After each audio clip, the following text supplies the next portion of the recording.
नमस्कार, मी सुवर्णा जोशी. जगाच्या पाठीवर या विशेष बुलेटिनमध्ये आपल्या सगळ्यांचं स्वागत. जाणून घेऊया जगभरामध्ये काय घडतंय वेगवान स्वरूपात. भारतातील कोरोना बाधित रुग्णसंख्येने 44 लाखांचा टप्पा पार केला आहे. गेल्या 24 तासात देशात 95,735 नवे कोरोना बाधित रुग्ण आढळलेत, तर 1,172 रुग्णांच्या मृत्यूची नोंद झाली आहे. यासोबत देशातील एकूण कोरोना बाधित रुग्णसंख्या 44,65,864 इतकी झाली आहे. आरोग्य मंत्रालयाकडून ही माहिती देण्यात आली. यामध्ये 9,19,018 ॲक्टिव्ह रुग्ण आहेत. 34,71,784 जणांना उपचारानंतर घरी सोडण्यात आलं आहे. दरम्यान कोरोनामुळे आतापर्यंत 75,000 रुग्णांचा मृत्यू झाला आहे.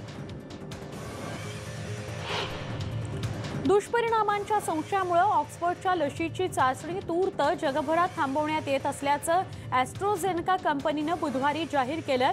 त्यानंतर भारतात कोविशिल्ड नावाने ही लस उत्पादित करणाऱ्या पुण्यातील सिरम इन्स्टिट्यूटनं याबाबत माहिती न दिल्यानं औषध महानियंत्रकांनी सिरमला नोटीस बजावली. ऑक्सफर्ड विद्यापीठानं विकसित केलेल्या या लशीच्या उत्पादनाबाबत सिरम इन्स्टिट्यूटची ॲस्ट्राझेनेकाशी भागीदारी आहे. अमेरिकेमध्ये कोरोनाचा कहर सुरूच आहे. अमेरिकेत कोरोनामुळे होणाऱ्या मृत्यूची संख्या 1,90,000 गेली आहे. दरम्यान या भागातील कोरोना बाधितांचा आकडा हा 63,58,000 गेला आहे. दरम्यान कॉलेज आणि विद्यापीठांमध्येही आता कोरोना वेगानं पसरतोय. या ठिकाणी असलेल्या 1,000 कॉलेजेसमधून आतापर्यंत 51,000 नव्या कोरोना रुग्णांची नोंद झाली आहे आणि ती गेल्या काही दिवसांमध्ये झाली आहे. अमेरिकेतील मिशिगन इथं जवळपास 6 महिन्यांनंतर जिम्स सुरू झालेले आहेत. मिशिगनचे गव्हर्नर ग्रीचन विटमर यांनी याबाबत आदेश दिले. दरम्यान जिम्समध्ये 25% लोकांनाच प्रवेश असणार आहे, तर यावेळी फेस मास्क तसंच कोरोनाच्या पार्श्वभूमीवर लागू करण्यात आलेल्या नियमांचं पालन बंधनकारक असणार आहे. जिम सुरू होत असल्यानं लोकांमध्ये उत्साहाचं वातावरण आहे. स्पेनमध्ये नव्या नियमांसह आता प्राथमिक शाळांना सुरुवात करण्यात आली आहे. युरोपात सध्या काही ठिकाणी तब्बल 6 महिन्यांनंतर शाळा उघडण्यात येत आहेत. कोरोनाच्या वाढत्या प्रादुर्भावामुळे इथं शाळा बंद होत्या. दरम्यान शाळा सुरू झाल्यानं आता या काळात तब्बल 4 लाखांहून जास्त मुलांची शाळा सुरू होणार आहे. यावेळी मुलांमध्ये मोठा उत्साह दिसून आला.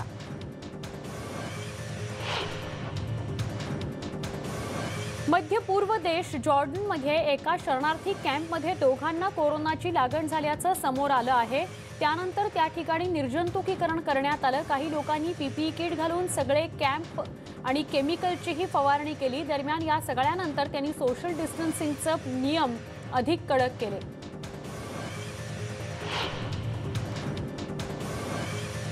शरीरात अँटीबॉडीज तयार झाल्यामुळे कोरोनाच्या विषाणूपासून संरक्षण होतं असं खात्रीशीर सांगता येत नसल्याचं मत शास्त्रज्ञांनी नोंदवलंय. एकीकडे जगभरात कोरोना लस तयार करण्याचे प्रयत्न सुरू आहेत, मात्र अनेकांनी या आजारावर मात केली आहे. त्यामुळे त्यांच्या शरीरात तयार झालेल्या अँटीबॉडीजमुळे हे शक्य आहे असा निष्कर्ष काढला जात होता. शास्त्रज्ञांनी मात्र त्यावर अवलंबून न राहण्याचा इशारा दिला आहे. कोरोनाचा वाढता प्रादुर्भाव पाहता लॉस एंजेलिसनं बुधवारी नवीन ॲपशी भागीदारी केली आहे. या माध्यमातून कोरोनाचा प्रसार कसा आणि किती वेगानं होत आहे याबाबत माहिती मिळू शकणार आहे. कोरोनाचे रुग्ण अमेरिकेत सध्या मोठ्या प्रमाणात वाढत आहेत. त्याच्याच पार्श्वभूमीवर आता या भागात विविध उपाययोजना केल्या जात आहेत.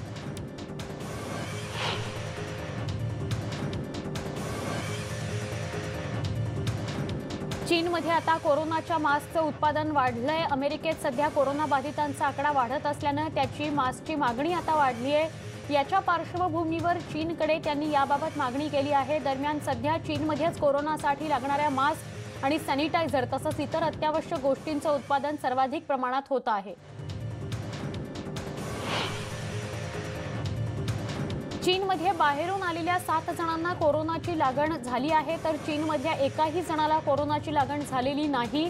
चीनच्या आरोग्य विभागाकडून ही माहिती देण्यात आली. शांघाय आणि गुंडोंग या प्रांतातील लोकांना या ठिकाणी कोरोनाची लागण झाली आहे, तर कुणाचाही या भागात कोरोनामुळे मृत्यू झालेला नाही. काल कोरोना पाहून बरे झालेल्या 19 रुग्णांना घरी पाठवण्यात आलं. कोरोनामुक्त झालेल्यांना घरी पाठवण्यात आलं.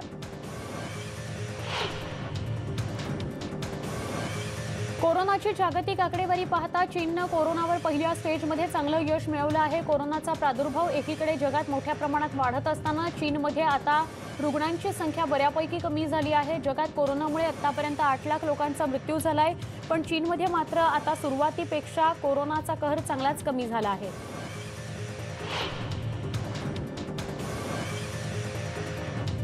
इंग्लंडमध्ये कोरोनाचा कहर दिवसेंदिवस वाढतोय, त्यामुळे इंग्लंडमध्ये या पार्श्वभूमीवर नवे नियम लागू करण्यात आले।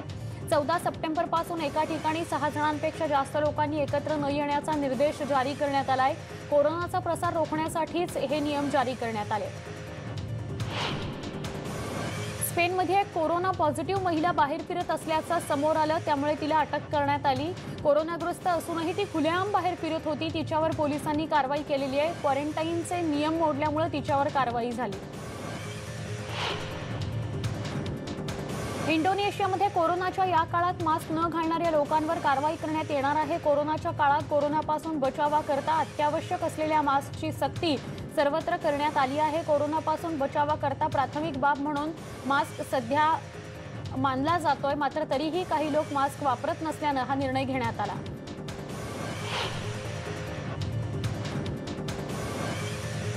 कोरोना संक्रमणामुळे अटलांटा या प्रसिद्ध टीव्ही शोचे पुढचे भाग चित्रित होऊ शकणार नाहीयेत। 2021 मध्ये या पुढचं चित्रीकरण होऊ शकेल, अशी माहिती एफएक्स नेटवर्क्स प्रमुख जॉन लँडग्राफ यांनी दिली। तिसऱ्या आणि चौथ्या भागाची पटकथा लिहून तयार असली तरी सध्या कोरोना संक्रमणामुळे निर्मिती थांबवण्यात आली आहे। ऑस्ट्रेलियामध्ये एका महिलेला कोरोनाच्या काळामुळे तिच्या वडिलांच्या अंत्यविधीला जाण्याची परवानगी नाकारण्यात आली होती। दरम्यान यामुळे ऑस्ट्रेलियन सरकारने आता राज्यांच्या सीमा खुल्या करण्यासाठी दबाव टाकण्यात येतो आहे। ऑस्ट्रेलियन परराष्ट्र मंत्री मेरिस पेन यांनी गुरुवारी कोविड साथीच्या आजाराशी सामना करत असणाऱ्या परिसरामध्ये शांतता आणि सुरक्षा राखण्यासाठी एशियन देशांना पाठिंबा देण्याचं वचन दिलं। आम्ही या काळामध्ये एशियन देशांसोबत आहोत असा विश्वास त्यांनी दिला। ते व्हिडिओ कॉन्फरन्सिंगच्या माध्यमातून संवाद साधत होते।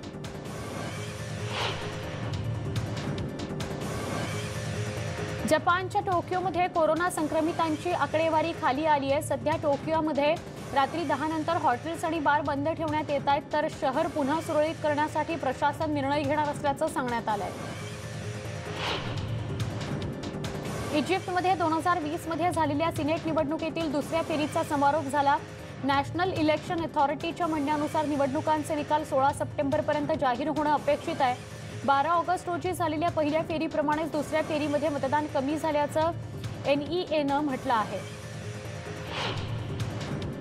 इराकी लष्कराच्या प्रवक्त्यानं गुरुवारी सांगितलं की युती सैन्यानं इस्लामिक स्टेट गटाविरुद्ध असणाऱ्या विविध कामांमध्ये लढा देण्यासाठी इराकी सैन्याला सहकार्य करणं सुरूच ठेवलं आहे, तर भविष्यामध्ये युती सैन्यामध्ये असणाऱ्या इराकी सैन्याला आधीच्या विविध सुविधांपासून लाभ मिळणार नाही, हे सुद्धा मेजर जनरल यांनी स्पष्ट केलं। प्यू रिसर्च सेंटरच्या नुकत्याच झालेल्या सर्वेक्षणानुसार बहुतेक अमेरिकन नागरिकांनी सरकारबद्दल अविश्वास दाखवला आहे। सरकार अत्यंत भ्रष्ट असल्याचा आरोपही अनेक अमेरिकन नागरिकांनी केला आहे। 73% लोकांचं असं मत आहे की अमेरिकेतील सरकार हे गंभीर परिस्थिती हाताळू शकत नाही। भारत चीन या दोन देशांदरम्यान उद्भवणारा सीमावादाचा प्रश्न हा तिथं राहणाऱ्या कुटुंबियांसाठी गंभीर बनला आहे। दोन देशांदरम्यान सुरू असणाऱ्या या वादामुळे तिथलं जनजीवन काही प्रमाणात धोक्यात आलं आहे। वाढता लष्करी तणाव संपवण्याकरता भारत चीन दरम्यान चर्चेच्या फेऱ्या झडल्या होत्या। चीन भारताला वारंवार आव्हान देतोय आणि सीमा कराराचं उल्लंघन करतोय। कोरोनाच्या काळामध्ये देशासमोर गंभीर परिस्थिती असताना हा तणाव इथल्या नागरिकांकरता धोक्याचा बनतोय। जपानच्या घटनात्मक लोकशाही पक्षाचे नेते युकियो एडानो यांची विरोधी पक्षाचे अध्यक्ष म्हणून निवड झाली आहे। एडानो यांनी केंटा यांचा पराभव करत 149 सदस्यांची मतं मिळवत नव्या पक्षामध्ये प्रवेश केला। इझुमी हे दुसऱ्या क्रमांकाचा मोठा पक्ष असणाऱ्या डेमोक्रॅटिक पक्षाचं धोरण प्रमुख आहे। अमेरिकेच्या वायव्येकडच्या भागामध्ये लागलेल्या भीषण वणव्यात अनेक घरांचं मोठं नुकसान झालं, तर अनेक गाड्यांचीही राख झाली आहे। या भीषण वणव्यामुळे अमेरिकेतल्या त्या भागांमध्ये असणारे रस्ते आणि हायवे यावरही धुराचं साम्राज्य निर्माण झालं असून वाहतुकीकरता अडथळा निर्माण होतोय। बुधवारी कॅलिफोर्नियामध्ये लागलेला वणवा आणि त्यातून निर्माण झालेला धूर यामुळे सॅन फ्रान्सिस्कोचा परिसर आच्छादून गेला होता। वाऱ्याचा वेग मंदावल्यामुळे बचावकार्य पथकांना काही काळाकरता दिलासा मिळाला। सिएरा नेवाडा परिसरामध्ये लागलेल्या आगीमुळे मोठ्या प्रमाणात बचावकार्य सुरू आहे। ग्रीसच्या लेस्बोस या बेटावर असलेल्या गर्दीने भरलेल्या छावणीत बुधवारी रात्री पुन्हा आग लागली। दरम्यान या आगीमुळे अनेकांना आश्रयाकरता सुरक्षित ठिकाणी हलवण्यासाठी प्रशासनाने प्रयत्न केले आहेत। या आगीमुळे अद्याप कुठलीही जीवितहानी झाली नाही, मात्र लोकांच्या स्थलांतराचा विषय गंभीर बनला आहे। ग्रीसमध्ये लेस्बियन कॅम्पमध्ये आग जाणीवपूर्वक लावण्यात आल्याचा आरोप सामाजिक कार्यकर्त्यांनी केला आहे। गेली अनेक वर्ष स्थानिक आणि आंतरराष्ट्रीय धोरणांचं अपयश आहे असाही आरोप करण्यात आलाय। मोरिया इथल्या या कॅम्पमध्ये 12,500 जण राहतात। त्यांच्यासाठी फक्त 2,750 घरं बांधण्यात आली आहेत। आगीनंतर या लोकांना बाहेर काढण्यात आलं। सुदैवाने कुणीही जखमी झालं नाही। ग्रीसमधील मोरिया कॅम्पमध्ये राहणाऱ्या अनेक अल्पवयीन मुलांची सुटका करण्यात आली। त्यांना सुरक्षितपणे दुसऱ्या कॅम्पमध्ये हलवण्यात आलं। ग्रीसमधील या सगळ्यात मोठ्या निर्वासित शिबिराला भीषण आग लागली होती, त्यामुळे जवळपास 12,000पेक्षा जास्त लोकांना तातडीने निवाऱ्याची सोय करावी लागली। कॅलिफोर्नियामध्ये एका मोठ्या ढगफुटीची घटना घडली आहे। काही भागात वेगवान वाऱ्यामुळे वणवाही पेटला आहे। सॅटेलाइटच्या आधारे ही दृश्य समोर आली आहेत। साधारणपणे 200 किलोमीटरच्या वेगाने या भागात वारं वाहत असल्याची नोंद होतीये।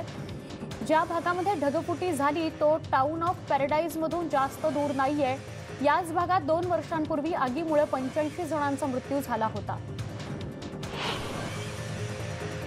सुदानच्या खार्टूम आलिशकलाब यामध्ये राहणारे नागरिकही पूरस्थितीमुळे हतबल झालेले आहेत। पुरामुळे 10,000 घरं जलमय झालेली आहेत।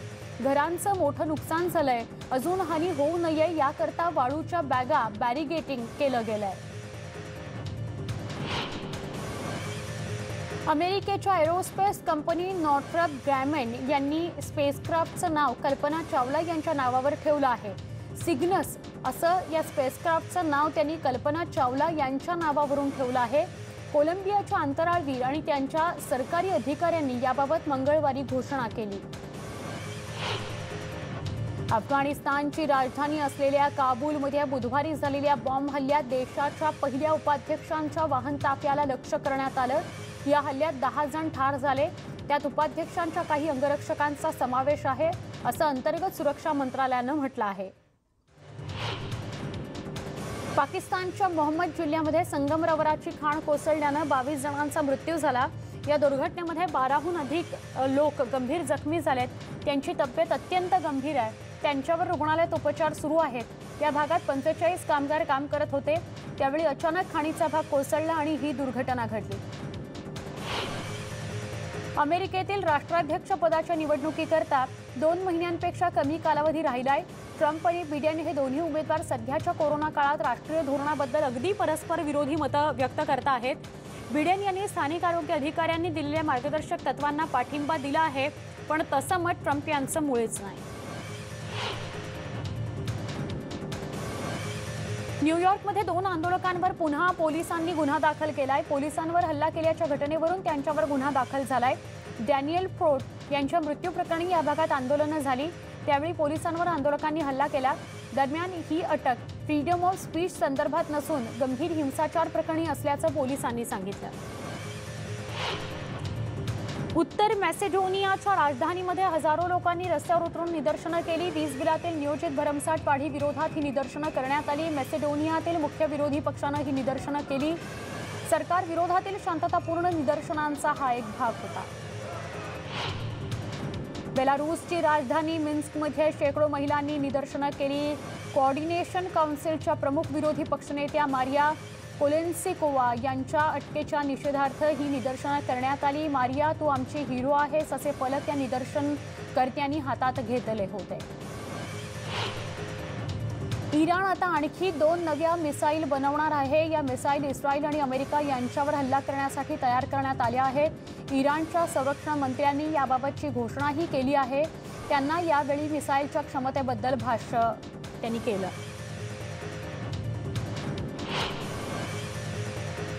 जगाच्या पाठीवर या विशेष बुलेटिनमध्ये एक छोटासा ब्रेक, लगेच भेटणार आहोत. पहा फक्त न्यूज 18 लोकमत.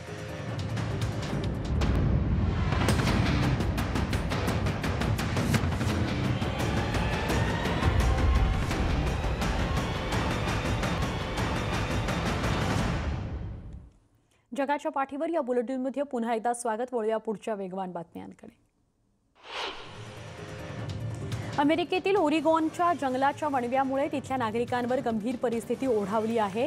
ही आजवर इथल्या भागामध्ये लागलेली सगळ्यात मोठी आग असल्याचं प्रशासनानं सांगितलंय. कॅलिफोर्नियाचे कलाकार शेन ग्रॅमर यांनी लॉस एंजेलिसमधल्या एका भिंतीवर ब्लॅक पॅन्थरचं चित्र रेखाटलं आणि या चित्राच्या माध्यमातून स्टार चडविक बॉसमन यांना श्रद्धांजली वाहण्यात आली. युरोपच्या वरिष्ठ अधिकाऱ्यांनी गुरुवारी लंडनला भेट दिली. यावेळी ब्रेक्झिट करारातून फारकत घेण्यासाठी संमती दर्शवण्यात आली. युरोपियन कमिशनचे उपाध्यक्ष मारोस सेफकोविक यांनी तातडीनं आयोजित केलेल्या बैठकीत ब्रिटनचे ब्रेक्झिट मंत्री मायकेल गोव्ह यांची भेट होणार आहे. बांगलादेशच्या नेत्रोकोनामध्ये एका नदीत बोट उलटल्यानं 10 जणांचा मृत्यू झाला. या अपघातातील काही लोक अजूनही बेपत्ता आहेत. त्यांचा अजूनही शोध सुरू आहे. मासे पकडण्यासाठी गेले असता त्यांची बोट उलटली आणि ही दुर्घटना घडली. दरम्यान मृतांमध्ये 5 लहान मुलांचा समावेश आहे तर 12 जण अजून बेपत्ता आहेत.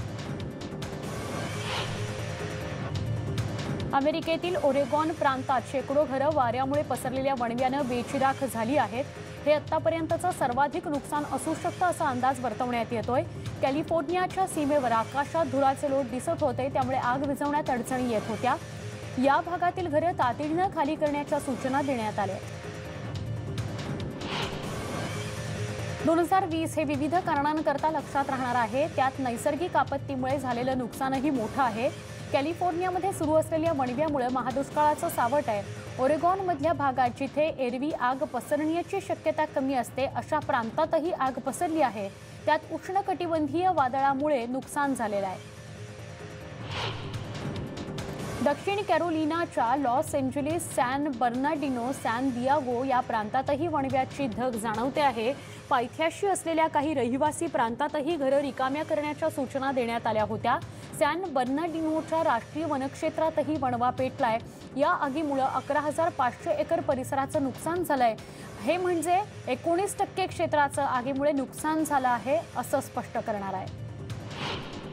अमेरिकेच्या वायुसेनेत आता नवे रोबोट समाविष्ट करण्यात आले आहेत. वायुसेनेत रोबोट डॉग याचा समावेश झाला आहे. या डॉग्सचा कुठल्याही ऑपरेशन करता म्हणजेच सर्च ऑपरेशन करता विशेष उपयोग होऊ शकतो.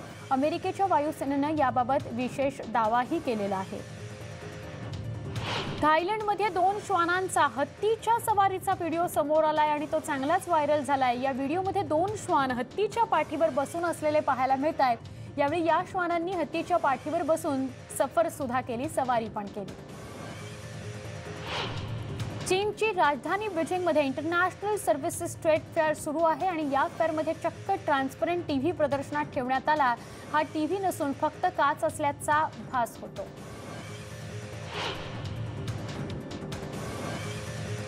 स्वित्झर्लंडमध्ये विजेवर चालणारी एक स्पीडबोट तयार करण्यात आली आहे. ही स्पीडबोट इतकी वेगवान आहे की ती पाण्यावर तब्बल 3 फूट काही फूट उंचीवरून चालते. अशा प्रकारची ही पहिली स्पीडबोट असल्याचा दावा करण्यात आला आहे. या स्पीडबोटच्या वेगाची मर्यादा 55 किलोमीटर प्रति तास अशी आहे.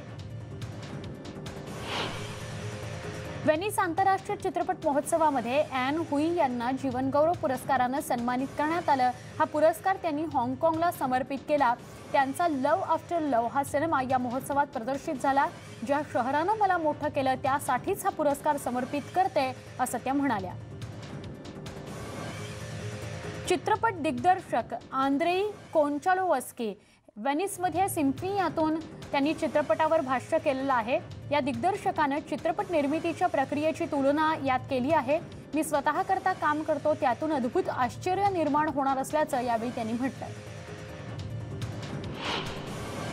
स्पायडरमॅन, बॅटमॅन अशासारख्या सुपर हिरोंच्या चित्रपटांमधून आणि सिरीजमधून पडद्यावर झळकलेले अभिनेते पहिल्यांदाच नेटफ्लिक्सच्या सुपर हिरोंच्या नसलेल्या अशा एका सिरीजमधून समोर येत आहेत. या नव्या वेबसिरीजचं नाव आहे the devil all the time. अमेरिकेतील टेक्सास प्राणी संग्रहालयामध्ये आफ्रिकन सिंहांच्या 3 बछड्यांचं स्वागत करण्यात आलं. यामध्ये 1 नर आणि 2 मादी बछडे आहेत. 17 ऑगस्टला डलास प्राणी संग्रहालयामध्ये या बछड्यांचा जन्म झाला. जजवी, इलोला आणि तडाला अशी त्यांची नावं आहेत. न्यू ऑर्लिन्समध्ये एका प्राणी संग्रहालयात एक नवा पाहुणा आलेला आहे. ऑड्रूबन प्राणी संग्रहालयाच्या प्रवक्त्यांनी या संबंधीची माहिती दिली. गोरिलाच्या बाळाचे काही फोटो आणि व्हिडिओ समोर आलेले आहेत. या बातम्यांसह जगाच्या पाठीवर या बुलेटिनमध्ये इथेच थांबतो आहोत. काही क्षणात भेटूया ताज्या घडामोडींसह. पहा फक्त न्यूज 18 लोकमत.